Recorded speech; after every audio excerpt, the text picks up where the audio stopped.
Hey guys, welcome back to SkaterHQTV. Today we're going to be talking all things downhill with our team rider, Justin Abrioux.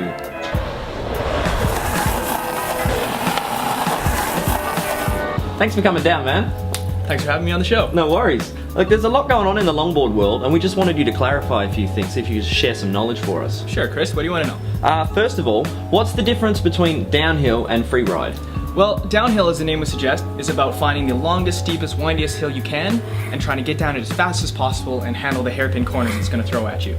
But since not everybody has that terrain in their backyard, that's where freeriding comes in. And that's more of finding a straight, steep hill and expressing yourself by doing slides and hitting it again and again. Okay, cool. So downhill's more about speed and freeride's more about tricks and slides. Absolutely. So what kind of setup will be good for a downhill? Well, Chris, for a downhill setup, you probably want a bit of a longer board, but most importantly, something that's very stiff. A flexible board, when it gets up to speed, will start flexing like that, and that's going to give you wobbles. You might also want low-degree trucks, which they don't turn as much, and big grippy wheels. Okay, cool.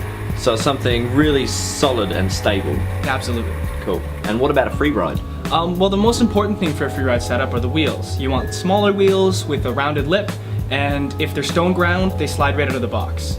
As for a deck, a symmetrical deck's good for doing 180s and shove-its.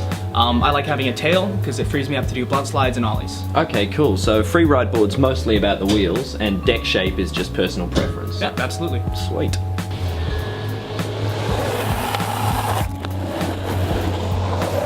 So tell me, what kind of skating do you do more? Well, I'm mostly a freerider, but I also really enjoy going fast downhill. Cool. And on your particular setup, what are the major differences between your freeride and your downhill? Well, these days I'm mostly using my Longboarding Peacemaker for both because I like how responsive it is at speed. The differences are mainly the wheels. I use mini zombies for freeriding, and I put my biggie hogs on when I want to go fast, and sometimes I move the truck up to this wheelbase here for a little extra stability. Cool.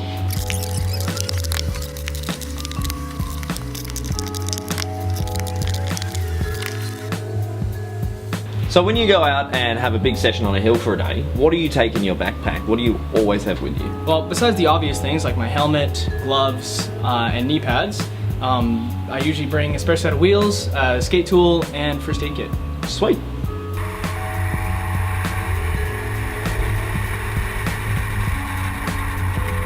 So obviously there's an element of danger out there. You guys are hitting these hills pretty hard and fast. Do you have any safety tips for anyone who's going to be skating at 70 kilometers an hour? Definitely wear all the protective gear that you have. A helmet and gloves are a must, and I've learned my lesson about knee pads, and that's wear them. Also, always stay in your lane, and if you're hitting a hill for the first time, make sure you go with somebody that's more experienced than you. Right, so you never skate big hills alone? No, absolutely not. It's really important to have somebody there to be able to call for help if something goes wrong, to follow you in the car, or to spot the corners. Spot the corners? What's that mean? Well, a spotter's job is to stand in the blind corners, the ones that you can't see through, and tell the rider if there's a car in the corner or anything else that's going to affect the rider's ability to make it through. And they use some hand signals to do this, and this is stop, and this is go. Cool.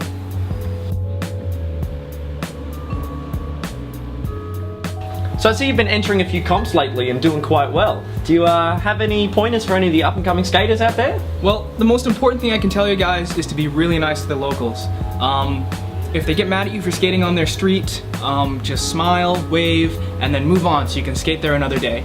Too many spots are getting blown out because people don't leave and the cops get called and you can't skate there anymore. So we're still a new community. Let's start by having a good reputation. Okay, sweet. Look, thanks for coming down today, man. I really appreciate it. Yeah, no worries. That's all we've got time for today, guys. So we'll see you next time on SkaterHQTV.